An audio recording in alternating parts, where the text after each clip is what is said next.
नमस्कार दोस्तों, आप सभी का स्वागत है आपका अपने YouTube channel study today with Viplav में। तो दोस्तों, आज की इस वीडियो में हम झारखंड बोर्ड परीक्षा 2025 के लिए क्लास 9 के सोशल साइंस यानी कि सामाजिक विज्ञान पेपर के लिए एक मॉडल क्वेश्चन पेपर को देखेंगे। ठीक है, इस वीडियो के अंदर हम लोग 40 ऑब्जेक्टिव क्वेश्चन को देखेंगे यानी कि MCQ टाइप के सवाल को देखेंगे और यही सवाल आपको 30 जनवरी एग्जाम पेपर में देखने को मिलेगा। ये प्रीवियस ईयर के सवाल है और ये सारे के सारे सवाल पेपर के लिए वेरी इंपॉर्टेंट रहने वाला है। यही सवाल डायरेक्ट आपको 30 जनवरी पेपर में देखने को मिलेगा, इसलिए वीडियो को कंप्लीट देखिए, वीडियो को लाइक कीजिए, सभी दोस्तों में शेयर कीजिए और चैनल में अगर नए हो तो चैनल को सब्सक्राइब कीजिए। तो चलिए वीडियो को स्टार्ट करते हैं। कुल प्रश्नों की संख्या आपका 40 रहेगा इस बार पेपर में। ठीक है, समय मिलेगा आपको 1 घंटा 30 मिनट का। तो चलिए वीडियो को स्टार्ट करते हैं। पहला जो सवाल यहाँ पर देख सकते हो, पहला हमारा सवाल है कि फ्रांस की मुद्रा की इकाई लिब्रे को किस वर्ष समाप्त कर दिया गया। फ्रांस की मुद्रा की इकाई जो है लिब्रे है। ठीक है, और लिब्रे को किस वर्ष समाप्त कर दिया गया था, तो 1794 को। ठीक है, ऑप्शन नंबर डी हमारा सही उत्तर हो जाएगा। एग्जाम में ये भी पूछा जाता है कि फ्रांसीसी क्रांति कब शुरू हुई थी, तो याद रखना 14 जुलाई 1789 को। ठीक है, 14 जुलाई 1789 को फ्रांसीसी क्रांति जो है शुरू हुई थी। फ्रांस की राजधानी याद रखना पेरिस। ठीक है, ये भी एग्जाम में पूछा जाता है। नेक्स्ट हमारा सवाल है कि फ्रांसीसी सरकार करों में वृद्धि के लिए बाध्य क्यों हो गई थी। फ्रांसीसी सरकार करों में वृद्धि के लिए बाध्य क्यों हो गई थी। बढ़ते जा रहे कर्ज को चुकाने के लिए, सेना के रख रखाव के लिए, राज दरबार तथा सरकारी कार्यालयों को चलाने के लिए। तो इन सभी कारणों की वजह से जो है फ्रांसीसी सरकार करों में वृद्धि की थी। ठीक है, तो इस क्वेश्चन का सही उत्तर कौन सा होगा, ऑप्शन नंबर डी होगा इनमें सभी। नेक्स्ट सवाल है कि फ्रांस की पूरी आबादी का लगभग 90% कौन लोग थे, किसान, पादरी, वकील या फिर अमीर वर्ग। तो यहाँ पर सही उत्तर कौन सा होगा, 90% जो लोग थे, ठीक है, तो किसान थे। ठीक है, फ्रांस की पूरी आबादी का लगभग 90% लोग जो है किसान थे। तो ऑप्शन नंबर 1 हमारा सही होगा। नेक्स्ट सवाल है कि 1748 ईस्वी में the spirit of the laws की रचना किसने की थी। 1748 ईस्वी में the spirit of the laws की रचना किसने की थी, तो मांतेस्क्यू ने। ठीक है, ऑप्शन नंबर 3 सही होगा, मांतेस्क्यू। सारे के सारे सवाल पेपर के लिए वेरी इंपॉर्टेंट रहने वाला है। यहाँ से बहुत सारा सवाल आपको एग्जाम पेपर में देखने को मिलेगा, इसलिए वीडियो को लास्ट तक जरूर देखना। फ्रांस का राष्ट्रगान मार्शले, फ्रांस का राष्ट्रगान मार्शले किसने लिखा, तो ये एग्जाम में पूछा जाता है। याद रखना कवि राजेट दी लाइन। ठीक है, कवि राजेट दी लाइन फ्रांस का राष्ट्रगान मार्शले है। ठीक है, मार्शले को किसने लिखा था, कवि राजेट दी लाइन। ये एग्जाम में भी पूछा जाता है। नेक्स्ट सवाल कि जब 1791 में फ्रांस की नेशनल असेंबली ने संविधान का प्रारूप पूरा कर लिया, तो इसका मुख्य उद्देश्य क्या था।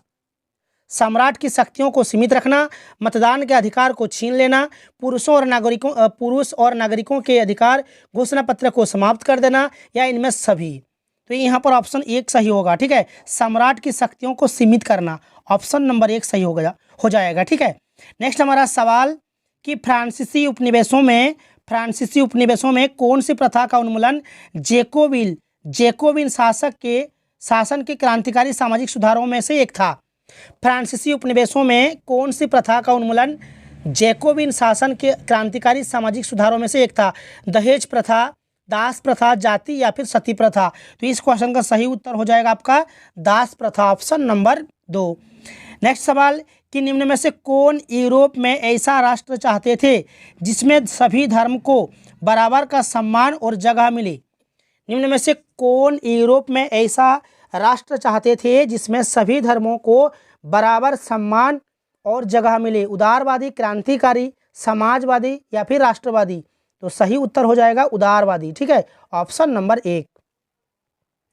नेक्स्ट सवाल देख सकते हो, निम्न में से किसका विश्वास था कि खुद को पूंजीवादी शोषण से मुक्त कराने के लिए मजदूरों को एक अत्यंत भिन्न किस्म का समाज बनाना होगा। Frederick Engel, Robert Owen, Karl Marx, Napoleon Bonaparte. तो यहाँ पर कार्ल मार्क्स आपका सही उत्तर हो जाएगा। ठीक है, ऑप्शन नंबर 3 हो जाएगा सही उत्तर।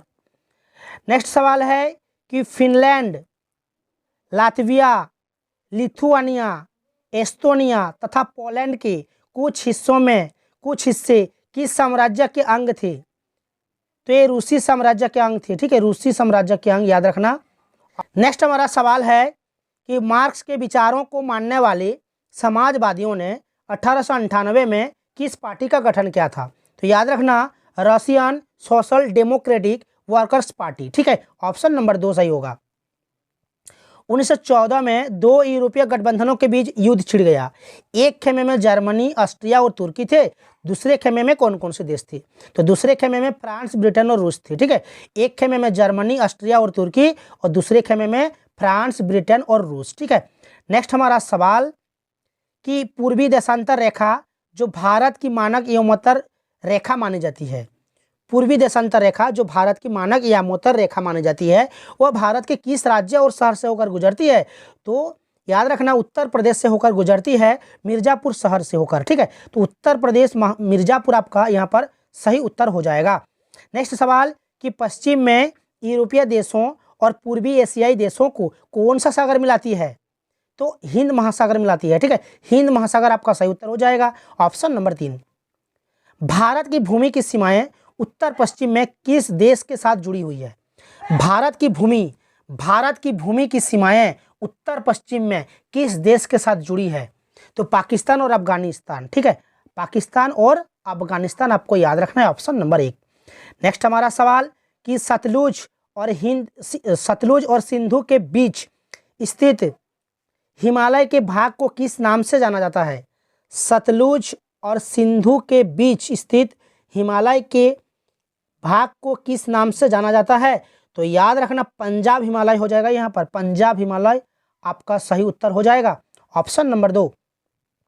पटकाई, नागा और मिजो मणिपुर निम्न में से किसके नाम है? पटकाई, नागा, मिजो, मणिपुर, ये जो है ना सभी पहाड़ियों के नाम है। ठीक है, तो यहाँ पर ऑप्शन नंबर डी हो जाएगा, पहाड़ियाँ। भारत का उत्तरी मैदान जो जलोढ़ मृदा से बनी हुई है, भारत का उत्तरी मैदान जो जलोढ़ मृदा से बनी हुई है, तो उसका निर्माण किन नदियों के द्वारा हुआ है? तो सिंधु, गंगा और ब्रह्मपुत्र याद रखना, सिंधु, गंगा और ब्रह्मपुत्र हो जाएगा, ऑप्शन नंबर 3। नेक्स्ट सवाल कि किन कारणों से भारत का उत्तरी मैदान कृषि की दृष्टि से सर्वाधिक उत्पादक क्षेत्र माना जाता है? समृद्ध मृदा आवरण, प्रचुर पानी की उपलब्धता, अनुकूल जलवायु, इन सभी कारणों की वजह से। ठीक है, तो यहाँ पर ऑप्शन नंबर डी हमारा सही होगा, इन सभी कारणों से। नेक्स्ट सवाल, मानसरोवर झील किस देश में स्थित है? तो मानसरोवर झील किस देश में स्थित है? तो तिब्बत आपका यहाँ पर सही उत्तर हो जाएगा, ऑप्शन नंबर 2। तिब्बत में मानसरोवर झील के पास से कौन सी नदी निकलती है? ये भी एग्जाम में पूछा जाता है कि तिब्बत में मानसरोवर झील के पास से कौन सी नदी निकलती है? तो याद रखना, सिंधु नदी। ठीक है, ये भी एग्जाम में पूछा जाता है। नेक्स्ट सवाल 20 का कि सतलुज, ब्यास, रावी, चेनाब और झेलम आपस में मिलकर पाकिस्तान में मिठानकोट के पास किस नदी में मिल जाती है? सतलुज, व्यास, रावी, चेनाब तथा झेलम आपस में मिलकर पाकिस्तान में मिठानकोट के पास किस नदी में मिल जाती है? तो ये सिंधु नदी में। ठीक है, ऑप्शन नंबर 2 हमारा यहाँ पर सही उत्तर हो जाएगा। नेक्स्ट सवाल कि कश्मीर घाटी का एक प्रसिद्ध झील का नाम क्या है? तो यहाँ पर डल झील हो जाएगा, डल झील। कश्मीर घाटी का एक प्रसिद्ध झील का नाम है डल झील। और बुलर झील भी याद रखना, बुलर झील भी जो है जम्मू कश्मीर में है। ठीक है, बुलर झील जो है जम्मू कश्मीर में है। नेक्स्ट जो हमारा सवाल है, यहाँ पर कश्मीर घाटी का बात किया जा रहा है, कश्मीर का, तो यहाँ पर डल हो जाएगा, ऑप्शन नंबर 1। झीलों का निर्माण से क्या लाभ होता है? जल विद्युत उत्पादन में सहायक होती है, आसपास के क्षेत्रों में जलवायु को सामान्य बनाती है, प्राकृतिक सुंदरता व पर्यटन को बढ़ाती है, इनमें से सभी। तो यहाँ पर ऑप्शन नंबर 4 हमारा सही होगा, इनमें सभी हो जाएगा। देख सकते हो नेक्स्ट जो सवाल है कि निम्न में से शासन का एक ऐसा रूप कौन है जिसमें शासकों का चुनाव लोग करते हैं? लोकतंत्र, राजशाही तंत्र, तानाशाही और इनमें से कोई नहीं। तो यहाँ पर लोकतंत्र जो है यहाँ पर ऑप्शन नंबर 1 सही हो जाएगा। नेक्स्ट सवाल है कि वर्ष 2002 में पाकिस्तान के किस राष्ट्रपति के द्वारा लीगल फ्रेमवर्क ऑर्डर के जरिए वहाँ के संविधान को बदल डाला गया। वर्ष 2002 में पाकिस्तान के किस राष्ट्रपति के द्वारा लीगल फ्रेमवर्क ऑर्डर के जरिए वहाँ के संविधान को बदल डाला गया? आसिफ अली जरदारी, रफ़ीक तारक, ठीक है, परवेज मुशर्रफ, वसीम सज्जाद। तो यहाँ पर जो परवेज मुशर्रफ हैं, ऑप्शन नंबर 3 हमारा सही उत्तर हो जाएगा। ठीक है, 2002 में पाकिस्तान के जो राष्ट्रपति थे परवेज मुशर्रफ थे, तो ऑप्शन नंबर 2 सही होगा। लोकतंत्र के विपक्ष में दिया गया तर्क निम्न में से कौन सा है? समानता और स्वतंत्रता का पोषक, इसमें अनुत्तरदायी शासन पाया जाता है, इसमें लोकप्रिय और स्थायी शासन पाया जाता है, इसमें बेहतर निर्णय लेने की संभावना पाई जाती है। तो यहाँ पर ऑप्शन नंबर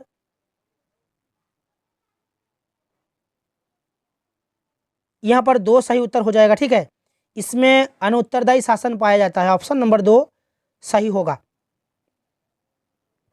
लोकतंत्र में किसी समस्या के समाधान में किसकी भूमिका अधिक महत्वपूर्ण होती है? विपक्षी दल का, मीडिया का, सत्तारूढ़ दल, इन सभी का। ठीक है, इसलिए ऑप्शन नंबर डी सही होगा, सभी। 27 का सवाल देखिए, आज की दुनिया में लोकतांत्रिक शासन व्यवस्था का सबसे आम रूप है लोगों द्वारा चुने हुए प्रतिनिधियों के माध्यम से शासन चलाना। ठीक है, ऑप्शन नंबर 1 सही उत्तर हो जाएगा। नेक्स्ट सवाल 28 का, कि नेल्सन मंडेला को दक्षिण अफ्रीका के सबसे भयावह जेल में 28 वर्षों तक रहना पड़ा, वह जेल किस द्वीप में स्थित था? नेल्सन मंडेला को दक्षिण अफ्रीका के सबसे भयावह जेल में 28 वर्षों तक रहना पड़ा, वह जेल किस द्वीप में स्थित था? तो ये रोबेन द्वीप। ठीक है, रोबेन द्वीप आपका यहाँ पर सही उत्तर हो जाएगा। 29 का, दक्षिण अफ्रीका में रंगभेद के खिलाफ जब जनता के संघर्ष और विरोध बढ़ने लगा तो वहाँ की सरकार ने अपनी नीतियों में क्या बदलाव शुरू किया? भेदभाव वाले कानूनों को वापस ले लिया गया, राजनीतिक दलों पर लगा प्रतिबंध उठा लिया गया, नेल्सन मंडेला को आज़ाद कर दिया गया, इनमें सभी। तो यहाँ पर इनमें सभी हो जाएगा, ऑप्शन नंबर डी। 30 का है, कि लोकतांत्रिक शासन वाले देशों में किसका होना जरूरी माना जाता है? राजा, संविधान, युद्ध या फिर अकाल? तो लोकतांत्रिक शासन वाले देशों में संविधान का होना जरूरी माना जाता है, इसलिए ऑप्शन नंबर 2 हमारा सही उत्तर हो जाएगा। सवाल है कि भारत देश ने किस आधार पर हुए बंटवारे की विभीषिका झेली थी? धर्म, जाति, भाषा या फिर भूमि? तो धर्म के आधार पर। ठीक है, ऑप्शन नंबर 1 हमारा सही हो जाएगा। संविधान प्रमुख रूप से क्या काम करता है? संविधान प्रमुख रूप से क्या काम करता है? लोगों के बीच जरूरी भरोसा और सहयोग विकसित करता है, सरकार के अधिकारों की सीमा तय करता है, समाज के गठन के लिए लोगों की आकांक्षाओं को व्यक्त करता है। तो इनमें सभी हो जाएगा सही उत्तर। ठीक है, ऑप्शन नंबर डी। नेक्स्ट सवाल है कि पालमपुर के निकटतम बड़े गांव का नाम क्या था? ये इकोनॉमिक्स से सवाल है। ठीक है, पालमपुर के निकटतम बड़े गांव का नाम क्या था? रायगंज था, याद रखना, रायगंज। ठीक है, भूमि मापने की मानक इकाई क्या है? भूमि मापने की मानक इकाई जो है ना, यहाँ पर हेक्टेयर हो जाएगा, ऑप्शन नंबर 3। नेक्स्ट हमारा सवाल, कि भारत के गांव में उत्पादन की प्रमुख गतिविधियां क्या है? भारत के गांव में उत्पादन की प्रमुख गतिविधि जो है यहाँ पर खेती हो जाएगा। ठीक है, खेती यहाँ पर हो जाएगा, खेती। गांव में अधिकतर लोग खेती में जीविका उपार्जन करते हैं, इसलिए ऑप्शन नंबर 1 हमारा सही हो जाएगा। लघु विनिर्माण, परिवहन, दुकानदारी, डेयरी किस प्रकार की क्रियाएं हैं? गैर कृषि क्रियाएं, सामान्य क्रियाएं, सहायक या फिर संयुक्त? तो यहाँ पर लघु विनिर्माण, परिवहन, दुकानदारी, डेयरी, ये जो है गैर कृषि क्रियाएं हो जाएगा, ऑप्शन नंबर 1। आर्थिक विकास की दृष्टि से कौन सर्वाधिक महत्वपूर्ण है? आर्थिक विकास की दृष्टि से सबसे महत्वपूर्ण जो है यहाँ पर मानवीय पूंजी हो जाएगा, ऑप्शन नंबर 2। 38 का सवाल है कि निम्न में से कौन से कारक जनसंख्या की गुणवत्ता को बढ़ाता है? साक्षरता दर, लोगों का स्वास्थ्य, कौशल निर्माण, इनमें सभी हो जाएगा, ऑप्शन नंबर डी।